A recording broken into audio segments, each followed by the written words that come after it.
பல சமயங்களில் இந்த உலகம் நம்மை நல்வழிப்படுத்த வேண்டும் என்று சொல்லி பல அறிவுரைகளை சொல்லிக்கிட்டே இருக்கு. இந்த உலகம் சொல்லிக்கிட்டு இருக்கு. அவங்க அந்த விஷயங்களெல்லாம் நம்ம கேட்கும்போது நமக்கு ஒருவேளை நன்மை பயணிக்கிறது, நன்மை நடக்குது அப்படின்னு சொல்லி நமக்கு ஒருவேளை தோணலாம்.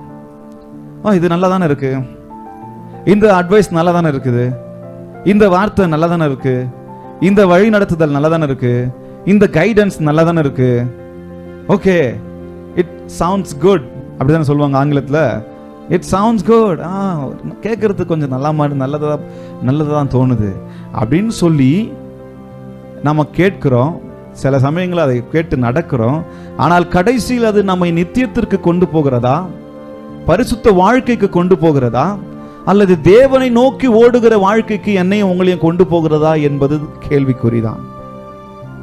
அப்படி நாம் இந்த உலகம் சொல்லுகிறதை நம்பி ஏமாந்து போகாம, சொல்லமா தேவனுடைய நன்மை, சொல்லமா தேவனுடைய பிரியம், சொல்லமா தேவனுடைய சித்தம் என்னன்னு சொல்லி நாம் அறிந்து வாழும்போது நாம் சரியான பாதையிலே ஆண்டவர் நம்மை திருப்ப விரும்புகிறார். இந்த உலகம் நம்மை நல்வழிப்படுத்தாது, நம்மை நித்தியத்திற்கு கொண்டு செல்லாது. இந்த சத்திய வேதம் மாத்திரம்தான் என்னையும் உங்களை நல்வழிப்படுத்தும். ஹல்லேலூயா. தேவன் மாத்திரம்தான், சத்திய தேவன் மாத்திரம்தான் என்னையும் உங்களையும் என்ன பண்ணுவாங்க, நித்தியத்திற்கு கொண்டு போவாங்க. ஆக இந்த காலை வேளையிலே நான் ஒரே ஒரு வார்த்தையை சொல்லுகிறேன், அதை நல்லா ஞாபகம் வச்சுக்கோங்க. வீட்டுக்கு போகும்போது இதை எடுத்துக்கிட்டு போங்க. நம்ம செய்தியின் தலைப்பு இதுதான், பிரேக் த வேர்ல்டு. சொல்லாமா, பிரேக் த வேர்ல்டு. தமிழ்ல சொல்லலாம், உலகத்தை உடைச்சிடுங்க. உலகத்தை உடைத்து வார்த்தையை விசுவாசிங்க. Break the world and believe the word. சொல்லமா எல்லாரும் சேர்ந்து, பிரேக் த வேர்ல்ட். சொல்ல மாட்டீங்களா? Break the world, break the word and believe the word. Believe the word. வார்த்தையை உடைச்சிட்டு உலகத்தை விசுவாசிக்காதீங்க. எதை உடைக்கணும்?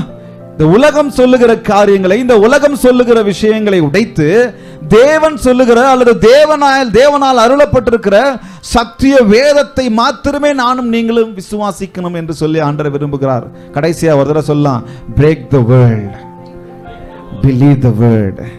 Hallelujah. Break the word, break the world, believe the word. இதை பிடிச்சுக்கலாம். வேதத்தை நாம் வேறு எதற்கும் யாருக்கும் ஒப்பிட முடியாது, உண்மைதான். ஆனா வேதத்தை நாம் ஒப்பிட முடியாது. நாம் ஒரு சில காரியங்களை நம்ம கூர்ந்து கவனிக்கும் போது வேதம் எவ்வளவு மேன்மையானது, சத்திய வார்த்தை எவ்வளவு உயர்ந்தது, சத்திய வார்த்தை எவ்வளவு பரிசுத்தம் உள்ளது, அது எதற்காக எனக்கும் உங்களுக்கும் கொடுக்கப்பட்டிருக்கிறது என்பதை நாம் முழுவதுமாய் அறிந்து கொள்ள முடியும். இந்த உலகம் சில கூற்றுகளை சொல்லுகிறது, இந்த உலகம் சில பழமொழிகளை சொல்லுகிறது, இந்த உலகம் பல அறிவுரைகளை எனக்கும் உங்களுக்கும் சொல்லுது. பக்கத்துல பார்த்து சொல்லுங்க, நல்லதுதான், ஒன்றும் பெரிய தப்பு கிடையாது. ஆனா அது என் வாழ்க்கைக்கு வழிவகுக்காது. அது என்னை நித்தியத்திற்கு, தேவனிடத்திற்கு, தேவன் சொல்லுகிற பரிசுத்த வாழ்க்கைக்கு என்னை கொண்டு செல்லாது. ஒன்றே ஒன்றுதான், தேவனுடைய வார்த்தை மாத்திரம்தான். ஹல்லேலூயா.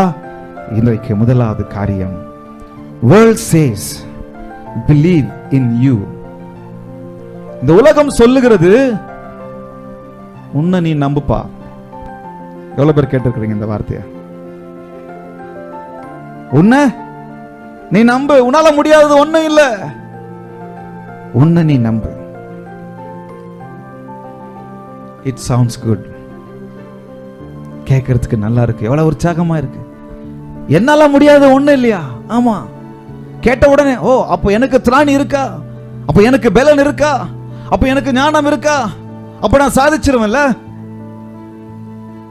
இட் சவுண்ட்ஸ் குட், கேட்கறதுக்கு நல்லா இருக்கு. ஆனா ஆண்டவர் சொல்லுகிறார், சத்திய வேதம் சொல்லுகிறது, பிலீவ் இன் காட். கரங்களை தட்ட மாட்டீங்களா? Believe in God. உன் மீது நம்பிக்கை வை என்று இந்த உலகம் சொல்லுகிறது. ஆனால் ஆண்டவர் சொல்லுகிறார், வேதம் சொல்லுகிறது, உன் மீது அல்ல, என் மீது நம்பிக்கை வை. ஹல்லேலூயா. காரணம் நானே உனக்கு நம்பிக்கை, நானே உனக்கு நம்பிக்கையின் ஆதாரம், நானே உனக்கு நம்பிக்கை நங்கூரம், நானே உனக்கு எல்லாவற்றையும் அருள பண்ணுகிற தேவன், நானே உனக்கு எல்லாவற்றையும் சொல்லுகிற, கொடுக்கிற, ஆளுகிற தேவனாய் இருக்கிறார் என்று சொல்லுகிறார். ஆக இந்த உலகம் சொல்லுகிறது, என்ன சொல்லுதுங்க? என்ன சொல்லுது? உன் மேல நம்பிக்கை வச்சிடு. எவ்வளவு தூரம் போக முடியும்? என் மேல நம்பிக்கை வச்சா நான் எவ்வளவு தூரம் போக முடியும்? என் மேல நம்பிக்கை வச்சா நான் எவ்வளவு தூரம் கடக்க முடியும்?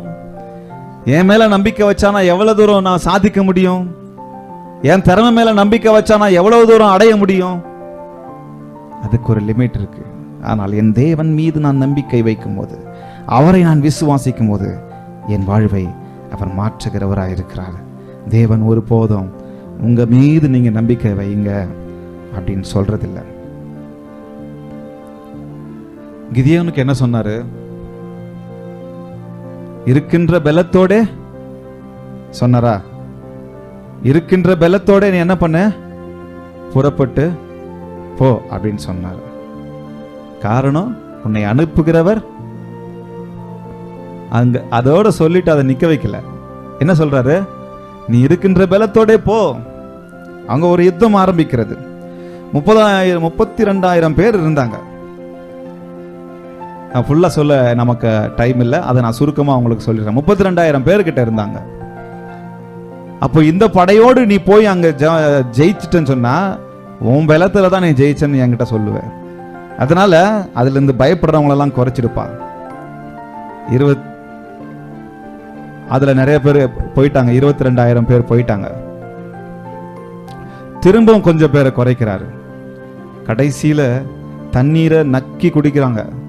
அவங்கள மாத்திரம்தான் 300 பேரை தேர்ந்தெடுக்கிறார் கர்த்தர் கிதியோனோட சேர்ந்து. கிதியோன், இந்த 300 பேரை வைத்து நீ போய் யுத்தம் பண்ணு. காரணம், யுத்தம் கர்த்தருடையது, கர்த்தரே என் நம்பிக்கையாய் இருக்க வேண்டும் என்று அவர் விரும்பினார். வசனம் சொல்லுகிறது, நீதிமொழிகள் 3வது அதிகாரம் பாருங்க. உன் சுய புத்தியின் மேல் சாயாமல், படிக்க முடியுமா? உன் சுய புத்தியின் மேல் சாயாமல் உன் முழு இருதயத்தோடும் கர்த்தரில் நம்பிக்கையாயிருந்து. அப்படிதானே சொன்னாரு? உன் சுய புத்தியின் மேலேயே நீ சாஞ்சிக்கோ, உன் முழு இருதயத்தோடு கர்த்தர் பேர்ல நம்பிக்கையை நீ வச்சுக்கோ. அப்படி சொன்னாரா? கிடையாது, கிடையாது. அவர் என்ன சொல்லுகிறார்? உன் சுய புத்தியின் மேல் சாயாமல் முழு இருதயத்தோடும் கர்த்தர் பேரில் நம்பிக்கையாயிருந்து. அப்போ நல்லா கவனிங்க. இந்த உலகம் என்னையும் உங்களையும் வேறு விதமா கொண்டு போயிடுது. நீங்க கவனமா நம்ம வாழணும் இந்த உலகத்துல.